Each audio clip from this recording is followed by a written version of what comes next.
사순절의 이름은 헬라어로 40을 의미하는 어원에서 나온 테사라코스테의 번역 단어입니다.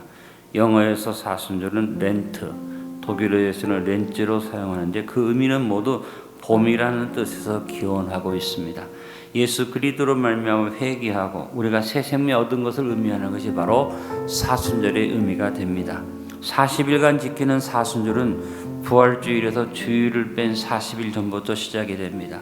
주일은 주님의 부활을 기념하는 기쁜 날이었기 때문에 회개와 절제의 의미를 가진 사순절에서는 그 날을 제외시키고 부활주일 전 6주간의 42일 중에 주일을 뺀 36일에 부활주일 전 7째 주간의 4일간을 포함해서 총 40일을 사순절 기간으로 만들어 지킨 것입니다. 초대교회는 오늘 우리가 읽은 본문에 언급한 예수 그리스도가 광야에서 40일 동안 금식하며 기도했던 것을 본받아 부활절 이전 40일 동안을 금식과 절제 기간으로 삼아 사순절을 지키기 시작을 했습니다. 사순절 기간은 주님의 십자가를 생각하면서 따라합니다. 회개와 기도, 절제와 금식, 깊은 명상과 경건의 생활, 이것이 사순절의 목적입니다. 우리를 구원하기 위해 육신을 입고 우리 가운데 오셔서 하나님의 뜻과 계획대로 구원을 이루신 예수 그리스도를 깊이 생각하며 여러분 이 40일 동안 회개와 기도, 절제와 금식, 깊은 명상과 경건의 생활을 이룰 수 있게 되기를 간절히 바랍니다. 이제 좀 더 구체적인 사순절의 목적을 설명합니다. 첫 번째, 사순절의 목적은 속죄에 대한 확신과 감사가 사순절의 목적입니다. 구약 민수기 19장 17절 18절에 보니 번제 제물의 제는 죽음을 상징하는 것으로 바로 제물의 제가 속죄를 위한 하나님 앞에 드려지는 속죄를 상징하는 것이었습니다.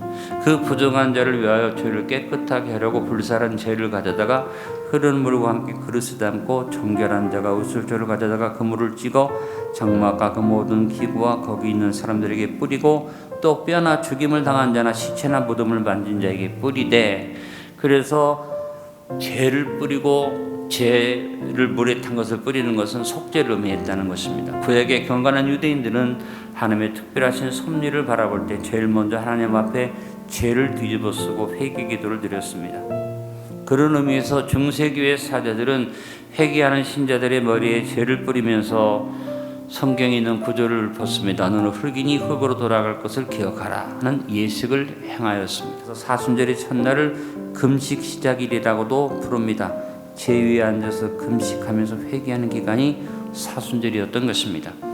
2023년 사순절 기간 동안 나 자신의 회개는 물론 국가적으로 우리 민족이 회개하고 하나님의 바로 서기 위하여 회개와 참회의 기간으로 삼고 3.1절 104주년을 지나면서 회개운동에 참여하며 범사에 삼무감에 기도함으로 속죄에 대한 확신과 감사가 넘치도록 합시다.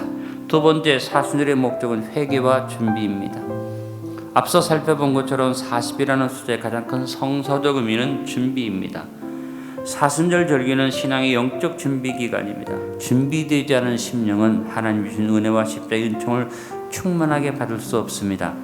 이 사순절 기간 동안 준비되고 연단받는 심령들이 됩시다. 디모데후서 2장 20절 21절에 말씀했습니다. 큰 집에는 큰 그릇 건 그릇뿐 아니라 나무 그릇과 질 그릇도 있어 귀하게 쓰는 것도 있고 천하게 쓰는 것도 있나니 그러므로 누구든지 이런 것을 자기를 깨끗하게 하면 귀히 쓰는 그릇이 되어 주인의 쓰심에 합당한 모든 선한 일에 준비함이 되리라. 2023년 사순절 절기를 1년 회개를 이루어 자신을 정결하게 하고 잘 준비하셔서 깨끗한 그릇으로 준비하는 축복된 그릇이 되시고 그 축복을 받는 안디옥 성도 여러분 되시기를 바랍니다. 세 번째, 사순절의 목적은 예수 그리스도의 고난에 동참하는 것입니다. 성도는 거듭나 구원받는 것으로 끝나면 안 됩니다. 성도는 그리스도의 장성한 분량에 이르도록 성장해야 하는 그리스도의 사람들입니다. 우리는 사순절 기간에 더욱 예수님의 삶을 배워야 하겠습니다. 예수님의 사랑과 겸손의 낮아지심과 섬김의 삶을 배워야 합니다. 사순절의 과정은, 사순절의 목적은, 사순절이 우리에게 주는 모든 것들은 예수님의 고난에 동참하는 것입니다. 하나님의 성령으로 봉사합시다. 그리스도 예수로 자랑합시다. 육체를 신뢰하지 아니하므로 예수 그리스도의 고난에 동참하는 2023년 사순절 기간이 되기를 기도합시다. 네 번째, 사순절의 목적은 절제를 이루는 것입니다. 사순절을 통해서 이루어야 할 미덕 가운데 가장 중요한 것은 절제입니다. 원래 초기 기독교 전통에서 엄격한 절제 생활을 요구했습니다. 절제는 그리스도의 고난에 동참하게 하는 방법이었습니다. 절제의 의미는 사전적으로 보면 알맞게 조절하는 것이 절제입니다. 윤리학적으로는 방종하지 않도록 감성적 욕구를 이성으로 통제하는 것을 절제라고 말합니다. 그러나 기독교적 의미로는 하나님을 두려워하고 그 앞에 정결하여 우리의 행위를 알맞게 조절하고 하나님을 중심으로 하나님이 기뻐하시는 행위를 갖는 것이 절제인 것입니다. 그래서 절제는 신앙의 성숙입니다. 우리에게 믿음이 필요하고 우리가 믿음으로 구원을 얻지만 믿음이 있는 자에게 필요한 것이 뭐냐? 믿음이 있는 다음에 덕의 지식의 절제를, 절제의 인내를, 인내의 경건의 형제 우애의 사랑을 공급해야 한다고 성경이 말씀하고 있습니다. 아무리 필요하지만, 아무리 많이 있지만 절제하지 못하면 없는 것보다 못합니다. 그러므로 우리는 모든 면에서 절제해야만 합니다. 사순절 기간을 통해 우리의 삶을 알맞게 조절합시다.